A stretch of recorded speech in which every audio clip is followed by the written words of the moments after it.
Aden is cooling down after a hectic weekend when the High Commissioner, Sir Richard Turnbull, sacked the government of the colony and took over the running of it himself. An extended curfew was clamped down and British families were confined to their base areas. But since Saturday there have been no more terrorist incidents. The curfew has been largely lifted. The atmosphere of tension is considerably less acute, but not the watchfulness of British troops. Patrolling is incessant. Night and day, British troops are on the lookout for the terrorists who call themselves the National Liberation Front. The terrorists are inspired by Cairo and infiltrated in from the Yemen, Aden's immediate neighbour. Their aim is to force the British out long before 1968, Britain's declared deadline for independence here.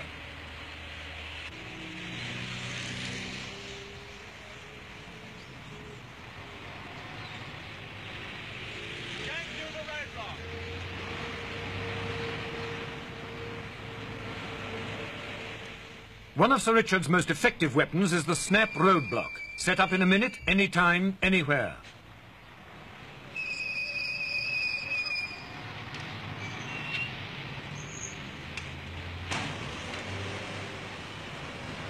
British cars are allowed through, Arab cars are stopped and searched.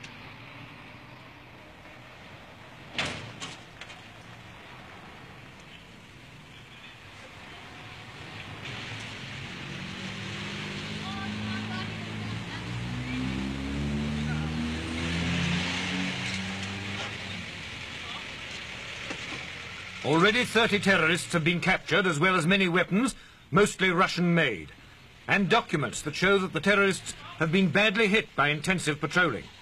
The snap roadblocks have forced the terrorists to cut back drastically on the transport of arms.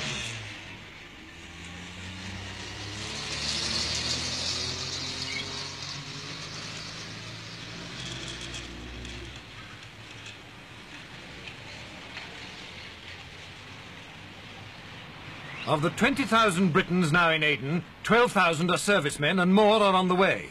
A contingent of airmen from Cyprus, an aircraft carrier from the Mediterranean area, and next month a special contingent of police from Britain will fly out.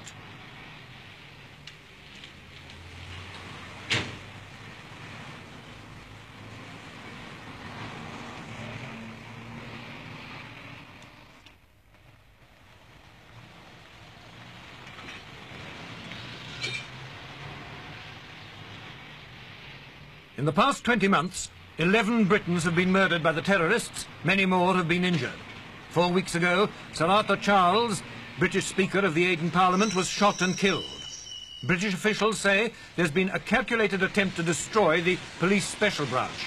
And the terrorism isn't aimed solely at the British. Many Arabs have been killed, some by design, some by accident.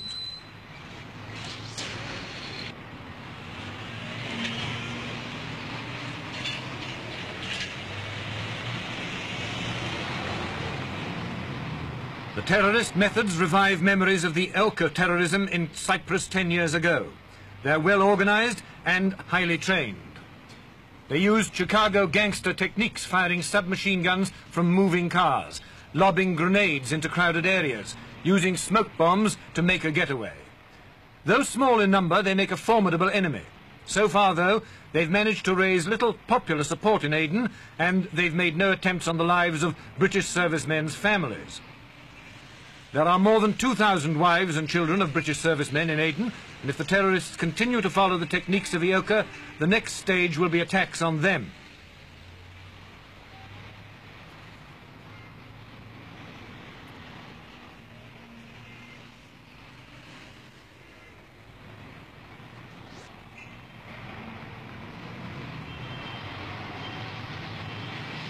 Crowded places, cafes and restaurants are a favourite target for grenade attacks.